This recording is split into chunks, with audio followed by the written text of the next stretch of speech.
The storm outside wasn't half as violent as the storm building inside their mansion. Ethan Carter, the man the world called America's coldest CEO, stood in front of his pregnant wife, jaw tight, eyes burning with a frustration he could no longer hide.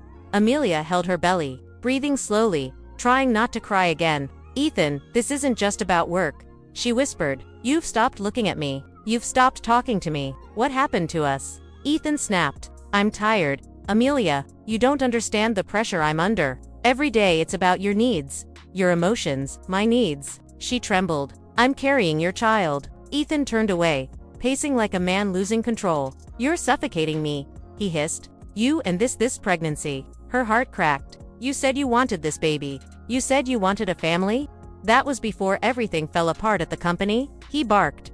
Amelia stepped closer, gently touching his arm. "Ethan, please. I'm scared. I need you." He jerked back. Too fast, too rough. His hand pushed her arm away, but the force traveled through her unbalanced body. Amelia gasped. Her foot slipped. She fell backwards. A sharp cry tore from her throat as pain exploded through her abdomen. Ethan froze as she curled on the floor, clutching her belly, tears running down her cheeks. "Ethan, the baby. Something's wrong." Her expression twisted in panic. I think I'm having contractions." Ethan's face went pale. Amelia, get up." "I didn't mean," but she couldn't move. The pain hit again, stronger, sharper. A strangled scream left her lips. "Ethan, help me please." He had pushed her. He had caused this. And now his wife and unborn child were in danger. Ethan snapped into action. He lifted her trembling body in his arms, racing through the mansion. "Stay awake, Amelia. Look at me." Tears streamed down her face. "Don't let anything happen to our baby." At the car, he fumbled with the keys, panic overtaking logic. He sped through the rain-soaked streets, running red lights, honking, shouting at cars in his way. "Hold on. We're almost there." Amelia whimpered, voice weak. "Ethan, if anything happens, it's your fault." Those words hit him harder than any storm. He gripped her hand as they reached the ER entrance. "Help. She's 7 months pregnant." She fell. "She's in pain, please." Doctors rushed in. Amelia's fingers slipped from Ethan's grip as they wheeled her away. "Stay with us, Amelia. Keep your eyes open." He stood frozen, soaked, shaking. For the first time in his life, America's coldest CEO felt real fear. Not for his empire, not for his reputation, but for the woman he had pushed away. And the child he might lose before ever holding the bright hospital lights felt harsher than the storm outside. Ethan stood alone in the waiting area, soaked clothes clinging to him, hands trembling in a way he had never experienced, not even during billion-dollar deals. He replayed the moment again and again. The push, her fall, her cry, the pain twisting her face. "What have I done?" A nurse approached. "Mr. Carter." He shot up instantly. "Is my wife okay? The baby? Please just tell me something." The nurse's expression was calm but serious. "She's stable for now, but she's experiencing preterm contractions, and the fall didn't help. The doctors are doing everything they can to slow them down." Ethan's stomach dropped. "Can I see her?" he whispered. "In a moment. She's being monitored." He nodded, but the guilt inside him roared louder than any explanation she could give. Inside the room, when they finally let him in, he moved quietly, like a man afraid of breaking something fragile. Amelia lay on the hospital bed, wires attached, an oxygen tube resting under her nose. Her eyes were closed, but her brows were furrowed in pain. His heart clenched. He approached slowly. "Amelia, I'm here." She opened her eyes, but instead of love or relief, he saw something that stabbed him deeper than any knife. Fear of him. She turned her face slightly away and whispered, Don't come close." His breath hitched. "Amelia, I didn't mean to hurt you." Weak tears rolled down her cheeks. "You pushed me, Ethan, you did, and you didn't even care that I was 7 months pregnant." "I snapped," he whispered. "I was stressed. I was angry. But I swear I didn't mean." She cut him off quietly. "You haven't looked at me like your wife in months. You look at me like a burden." Those words shattered something inside him. He sank onto the chair beside her bed. I know I've failed you. I've let the company consume me. I've let my temper get the best of me. But Amelia, I swear, losing you, losing our baby, terrifies me more than anything." The monitor beeped steadily. Amelia inhaled shakily. "The doctor said the contractions might stop. Or they might not. If the baby comes early, there could be complications." Ethan's chest tightened. "I'm so sorry." She closed her eyes. More tears slipped out. "I don't want apologies. I want you to be the man you promised to be." Ethan reached for her hand, gently, slowly, giving her enough time to pull away if she wanted. She didn't. She was too exhausted. He held her cold fingers between his warm palms. "I'm not leaving you," he said firmly. "Not tonight. Not ever again." A sudden alarm. The monitor spiked. Amelia gasped, gripping her stomach again. A nurse rushed in. "Mrs. Carter, are you feeling more pressure?" Amelia nodded, sweat forming on her forehead. "It hurts more than before." The nurse checked her quickly. Then her expression changed. "We need to call the doctor." Ethan's heart stopped. "What's happening?" The nurse answered calmly but urgently. "She's dilating. The labor might be progressing." No. Amelia, you're only 7 months," Amelia groaned, squeezing his hand so hard her nails dug into his skin. The doctor entered with a team of nurses. "Mr. Carter, we need you to step back." "No, I'm staying with her." The doctor spoke firmly. "You can stay, but understand if the baby comes now, we'll have to move immediately to neonatal care. Early delivery is dangerous." Amelia cried out again, back arching in pain. "Ethan, don't leave me." He leaned over, forehead against hers, voice shaking. I'm right here, Amelia. I'm not letting go." The doctor assessed her quickly. "Contractions are strong. If they don't stop in the next hour." She met Ethan's terrified eyes. "We'll have to deliver early." Ethan looked at Amelia, the woman he loved. The woman he hurt, and guilt drowned him. He whispered, voice breaking, Please stay strong. I can't lose either of you." Outside, the storm raged on. Inside, a bigger storm was tearing their lives apart. The storm outside was nothing compared to the one tearing Amelia's body apart. Hours had passed. Hours of pain. Hours of fear. Hours of Ethan holding her hand as if letting go would make the world collapse. Amelia lay trembling. Her hair damp with sweat, her cheeks pale, breaths uneven. Every few minutes, a contraction hit her like a wave of fire, and Ethan could do nothing except whisper her name and pray silently. The doctor rechecked her vitals, frowning slightly. "The contractions are still strong," she said. "We're trying medication to slow them down, but her body may be too stressed from the fall." Ethan looked down at his wife, hating himself more with every passing second. "This is because of me. All of it." Amelia squeezed her eyes shut, another contraction ripping through her. "Ethan," she cried softly, voice shaking. "I'm scared. I'm so scared." He pressed his forehead against her hand. "I know, sweetheart. I'm here. Please just focus on me." She forced her eyes open, looking at him through tears. "You won't leave, right? Not for a second." The monitor beeped, sharp and anxious. Her pulse was rising. Her pain was intensifying. A nurse hurried in, checking the readings. "Doctor, her heart rate is increasing." The doctor nodded. "We need to prepare for possible early delivery." Ethan felt the ground shift beneath him. "No, she's not ready. The baby isn't ready. Do something." The doctor looked him straight in the eyes. "Mr. Carter, listen to me. What we can do, we're doing, but the mother's safety comes first. If Amelia's body continues like this, we'll have to deliver to save them both." His breath caught. He looked at Amelia, pale, shaking, tears escaping her eyes. She whispered, "Ethan, if something happens to me." He cut her off instantly, voice sharp with emotion. "Don't you dare talk like that. Nothing is happening to you. Nothing." Another contraction slammed into her, and she screamed into his hand. He felt her nails pierce his skin, but he didn't flinch. She needed him strong, even if he felt like he was breaking. A moment of quiet, a moment of truth when the pain eased slightly. She lay back, gasping for air. "Ethan," she whispered, "why did you get so angry? Why did you push me? I never wanted to fight." His heart splintered. He swallowed hard, gripping her hand like a lifeline. "Because I'm an idiot. Because I let stress control me. Because I forgot that nothing matters more to me than you." Amelia stared at him, exhausted but listening. "I didn't mean to hurt you, Amelia. I swear to God, if I could take it back." Tears streamed down her cheeks. "You used to be so gentle, so patient. When did you become this person?" He blinked fast, fighting tears of his own. "When I thought success mattered more than peace. When I got lost in the world I built. But today, watching you like this," he choked, "I would burn that entire world down if it meant keeping you safe." Amelia didn't answer, but for the first time since the push, she didn't look afraid of him.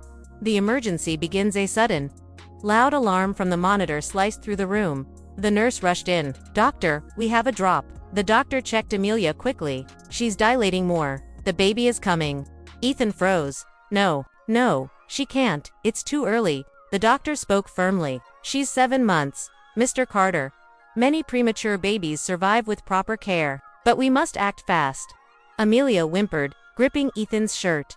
Ethan, I can't, a contraction cut her off, making her cry out in agony. He wiped her tears, voice trembling. You're stronger than you think. I'm right here. Look at me, Amelia, just me.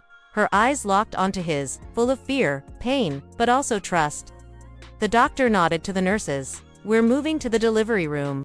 Everything turned chaotic instantly. Nurses rushed around. Machines beeped. Wheels clattered as they moved her bed quickly through the hallway. Ethan walked beside her, holding her hand the whole time. She gasped between contractions. Ethan, promise me. Why you'll love the baby, no matter what happens to me. He stopped walking for half a second, the words stabbing right through him. He bent down, kissing her forehead fiercely. I'm going to love you, and our baby, and I'm not letting anything happen to either of you. Inside the delivery room, bright lights, cold air, tension thicker than the walls. Amelia cried out again, back arching, her entire body trembling. The doctor took her position. She's ready. We can't wait any longer. Ethan held her hand as if he were holding her soul. Amelia, breathe. I'm here. I'm right here. Push when they say don't be scared. I can't, she sobbed. Double quotes yes, you can, he whispered fiercely. You're Amelia Carter, the strongest woman I know. The doctor called out, contraction coming. Amelia, push, she screamed, pushing with everything she had. Ethan felt helpless, terrified, but he kept whispering. I'm here, sweetheart, keep going. Minutes felt like lifetimes. Pain, tears, fear, desperation, and then a tiny, weak cry filled the room. The nurses moved fast, taking the premature baby to the side for emergency neonatal support. Amelia collapsed back, sobbing from pain and relief. Ethan stood frozen. A father, but terrified, he whispered, voice barely audible. Is my baby okay? The nurse looked up. We're doing everything we can. Ethan's legs almost gave out. He reached for Amelia, pulling her trembling hand to his chest. We have a baby, she whispered weakly. Yes, he said, tears finally falling. And I'm never letting anything hurt you again. Outside the delivery room, a storm continued to rage. Inside, a fragile new life had just begun. The world felt painfully still after the delivery. The storm outside had quieted. But inside the hospital, Ethan's heart was still a battlefield. Nurses moved quickly around the tiny premature baby, their faces focused, their hands steady. Yet the tension in the room was unmistakable. The baby was so small, so fragile, so still. Ethan couldn't breathe. He wanted to run to his child, but he couldn't leave Amelia's side. She lay exhausted, eyes half open, chest rising and falling with difficulty. Ethan, she whispered, voice barely there. Is the baby okay? He swallowed hard. He didn't know the answer. They're working on him, he said softly, brushing her damp hair off her forehead. He cried. That's a good sign. Amelia nodded weakly, tears slipping out. I'm sorry. I couldn't hold him longer. No. Ethan held her hand tightly. Don't blame yourself. This happened because of me. All of it. Her tired eyes met his sad, loving, but filled with hurt he had caused. She whispered, I just want him safe. He kissed her hand. He will be, I promise. But even he didn't fully believe his own words. The nurses rushed. The baby NICU team is ready. A nurse called out. They wheeled the tiny incubator out of the room. Ethan watched his newborn son disappear behind the double doors. A sharp pain hit him, a pain deeper than anything he had ever felt. He broke, silently, completely. His hand covered his mouth as tears fell. This wasn't just guilt. This was fear, terrifying, crippling fear. His choices, his anger, his temper, they hadn't just hurt Amelia. They might cost him his child. Hours later, the ICU-athon sat beside Amelia as she rested. Then checked on the baby, then came back to her again. He couldn't stay still. His heart was being pulled in two directions. A nurse finally approached. Mr. Carter, you can see your son now. Ethan froze. For a moment he couldn't even breathe. Then he looked at Amelia, still weak but awake. Go, she whispered. Meet our baby. He kissed her forehead and hurried out. Inside, the ICU machines beeped softly. Tiny cries echoed faintly. The room smelled of sanitizer and new beginnings. When Ethan reached the incubator, he felt his knees weaken. There he was, his son, a tiny little fighter wrapped in tubes and wires, chest rising slowly. So delicately, it was painful to watch. Ethan pressed his hand to the glass, voice breaking. "Hey little guy, it's Dad." His throat tightened. He had never said those words before, and now, saying them here, hurt more than he expected. "You're so small," he whispered, "and you're fighting harder than I ever have." The nurse smiled kindly. "He's responding well. He's breathing on his own now. That's a strong sign." A breath of relief escaped Ethan. He whispered, Thank you so much." He looked at his son again. "I'm sorry," he whispered, tears falling freely. "I should have protected you. I should have protected your mom. I promise. I will never let my anger hurt this family again." The baby's tiny fingers twitched, only a little, but enough to shatter Ethan's heart all over again. Back to Amelia when Ethan returned to the room. Amelia was awake, anxiously waiting. He rushed to her. "He's okay," Ethan said softly, his voice trembling. "He's breathing by himself." Amelia's tears came instantly. "Oh, thank God. Thank God." He sat beside her, lifting her hand gently.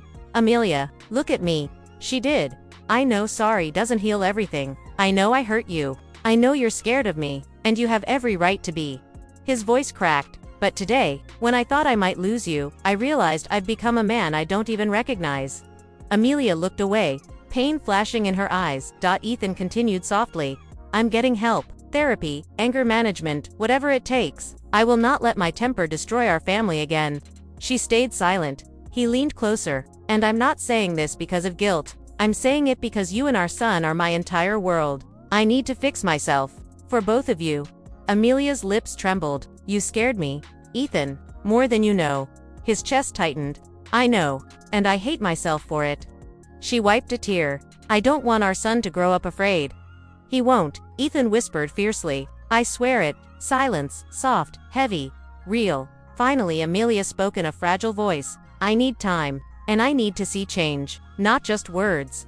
Ethan nodded instantly. "You'll get both." The baby's name. A nurse entered gently. "Mr. and Mrs. Carter. The baby is doing better. We'd like to put his name on his chart." Amelia's eyes softened. Ethan looked at her. "You choose," he whispered. "You're the one who fought to bring him here." She thought for a moment, then whispered, Noah Carter." Ethan smiled through tears. "It's perfect."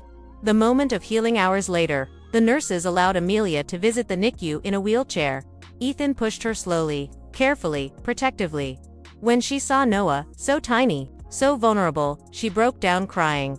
Ethan wrapped his arms round her from behind, his voice trembling. "He's strong, just like his mom." She leaned back into him, not fully, not completely healed, but enough to show she wasn't giving up. They stood beside their baby, two broken souls holding on to something new, something fragile, but real, a second chance. Final lines. Ethan took Amelia's hand in both of his. "Noah saved me," he whispered. "You saved me, and I'm going to spend the rest of my life proving I deserve you both." Amelia looked at him, tired, emotional, but hopeful. For the first time in a long time, she believed him. Together, they watched their tiny son breathe, a small rise and fall that promised a new beginning.